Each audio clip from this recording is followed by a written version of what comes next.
Ya baik Mirsa Gamalama TV, kembali lagi di Selamat Pagi Maluku Utara di pagi hari yang cerah ini, dan tentunya masih dengan topik melirik ruang ekonomi syariah di tengah pandemi, dan tentunya masih dengan narasumber yang sangat spesial, Ketua Masyarakat Ekonomi Syariah Maluku Utara, Bang Khairul Saleh Arif. Ya, kita lanjutkan kembali ya. Nah, saya ingin coba mengingatkan kembali tentang kebanggaan adanya pasar syariah ya. Di Indonesia ini ada berapa sebenarnya selain di Kota Ternate? Pasar syariah kalau setahu saya Indonesia yang baru dua di Indonesia. Satu di Surabaya dan satunya di Ternate. Tapi yang di Surabaya itu milik pribadi ya. Profesor Suroso namanya yang membangun pasar syariahnya. Tapi kita kalau dihitung pemerintah punya satu, baru satu di Indonesia. Yang itu juga masuk di dalam Kementerian Perdagangan sebagai pilot project, ya pilot project, yang dimana nanti Kementerian Perdagangan akan mencoba untuk men-sharekan ke setiap kabupaten kota lainnya gitu, ada keinginan. Nah kalau ya ini luar biasa ya menjadi pilot project ya, ini pemerintah yang langsung membangun ini dan Ternate ditunjuk sebagai pilot project itu. Nah kalau menelisik lagi ya ke dalam ini kan tentunya tantangan antara penerapan aplikasi penerapan ekonomi syariah di pasar syariah ini memang sangat berat ya. Ya memang lah, karena itu tadi terkait dengan mindset masyarakat Pak. Ya. Sudah beberapa tahun dari 2013 dibangunnya pasar syariah itu, memang kondisinya belum bisa 100% kita menerapkan dengan sistem syariah. Ya. Karena ini banyak, memang sangat banyak sekali yang harus dilakukan. Yang paling utama adalah sebenarnya harus menyiapkan regulasinya dulu. Nah, untuk pasar syariah sendiri kan belum ada regulasi yang memang dari pemerintah Kota Ternate itu untuk menyiapkan itu. Di mana di dalam regulasi itu mengatur sebenarnya. Pertama penyeimbangan harga, ya. Kemudian ada pengawas di dalam. Jadi setelah penyeimbangan harga maka dilakukan pengawasan, penerapan sistem-sistem syariahnya yang sebagaimana sudah tercantum di dalam literatur Al-Quran dan Sunnah, ya. Nah ini dia yang masih belum bisa diterima oleh masyarakat, dan banyak hal lah yang harus dilakukan di pasar syariah yang satu persatu itu kita akan mencoba untuk mengembangkan pasar syariah itu sebagai ikon ya kita di Ternate. Ya, baik Bang, kalau misalnya ekonomi syariah ini tumbuh ya di Maluku Utara ya seperti ini. Nah, di tengah situasi yang pandemi saat ini terasa sangat menyulitkan masyarakat. Kalau benar-benar ekonomi syariah ini sudah diterapkan, apakah memang masyarakat tidak akan terasa sesulit ini? Kalau sampai benar-benar mungkin ya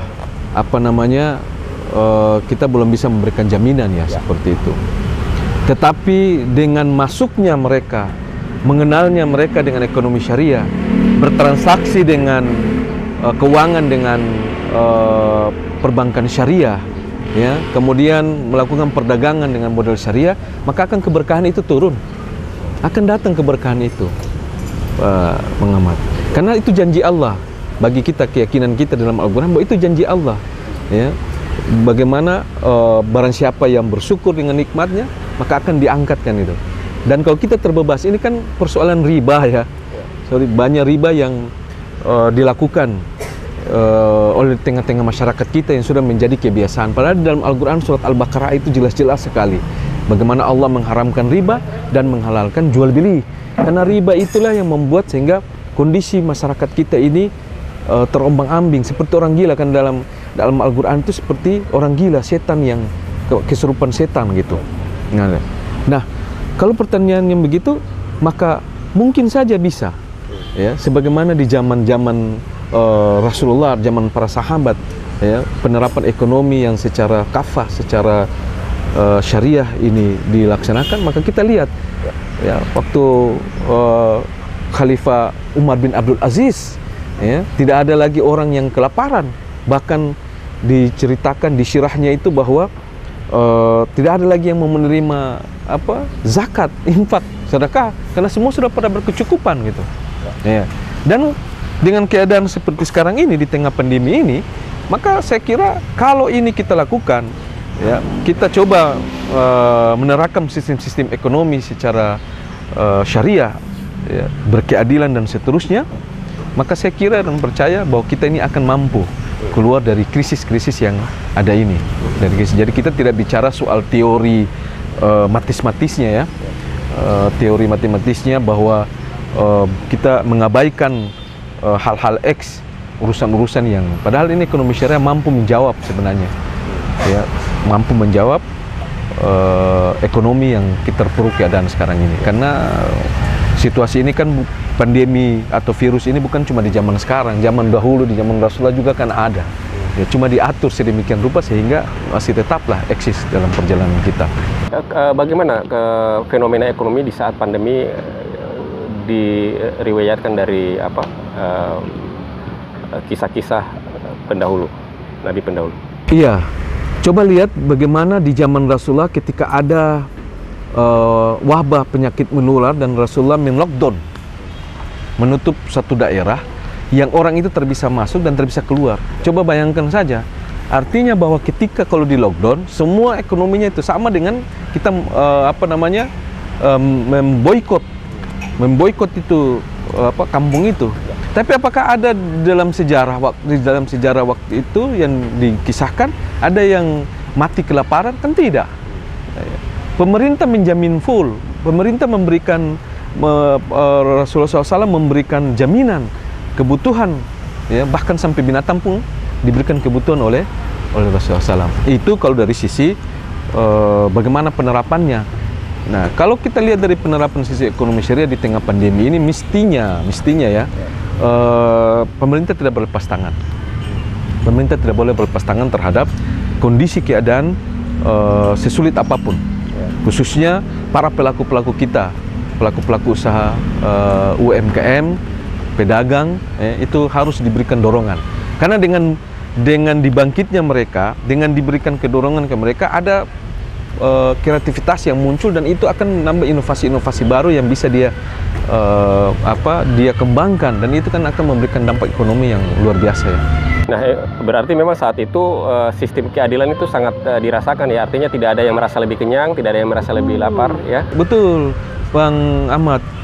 Jadi kalau kita di tengah sekarang ini, sebenarnya mau dikatakan filantropi kita di Ternate ini juga masyarakat-masyarakat yang mau memberi itu cukup banyak. Coba lihat contoh, ya. Mungkin sekali-sekali saya minta Bang Ahmad coba mewawancarai komunitas yang menyumbangkan makanan itu, bisa memberikan, itu luar biasa. Ya. Ada beberapa kelurahan saya lihat makanan itu berjejeran, tapi habis juga pada waktu itu. Ada satu waktu yang memang tidak ada orang ambil lagi. Apakah mungkin karena malu dan seterusnya? Tapi itu filantropi kita, ya, mau merasa memberi itu dari orang-orang yang berduit itu kepada sesama itu juga ada. Nah, ini harus diberlakukan di ekonomi kita, di mana harus semua sama. Tidak boleh diberikan kepada pemilik modal saja sendiri yang nanti yang besar, dia besar, modalnya besar, dia jadi besar sendiri tanpa mengabaikan kita yang kecil. Nah, begitu. Ini yang saya perlu sampaikan informasi juga kepada Bang Ahmad. Di tengah pandemi ini, masyarakat ekonomi syariah tetap eksis. Kita mencoba menjalin. Alhamdulillah, saya kemarin dihubungi, kita sudah menjalin kerjasama dengan Mesir. Jadi pengusaha Mesir itu nanti mau mengambil pala dan cengkeh dari kita, ya. Nah, sampelnya sudah dikirim dan kita sudah perkenalkan di pasar syariah kita, ada pengumpul pala kita sudah perkenalkan dan sudah dikirimkan sampelnya, ya. Mudah-mudahan dalam waktu dekat sehingga ekspornya itu pala dan cengkeh kita bisa dari sini. Tapi nanti pala dan cengkeh bukan hanya sekedar produk pala dan cengkeh saja yang batoknya itu, tapi kita akan ikutkan dengan turunan produknya sehingga meningkatkan atau mengangkat pelaku-pelaku UMKM kita, khususnya kearifan lokal tadi, minuman sirup pala, manisan pala dan seterusnya. Mereka tertarik dengan itu. Ya. Ada nilai tambah, ya? Iya, benar. Nah, kalau misalnya di tengah pandemi ini, adakah memang masih membuka ruang, ya, seseorang yang mungkin bisa menerapkan sistem syariah, ya, sebagai pembanding, artinya sebagai pembanding yang saat ini, ya, katakanlah seperti rapid test, ya, dengan harga yang sangat luar biasa. Apakah itu masih bisa? Kalau kita lihat dari sisi ekonomi syariah, saya kira itu sangat jauh, ya. mengamat sangat jauh sekali ya.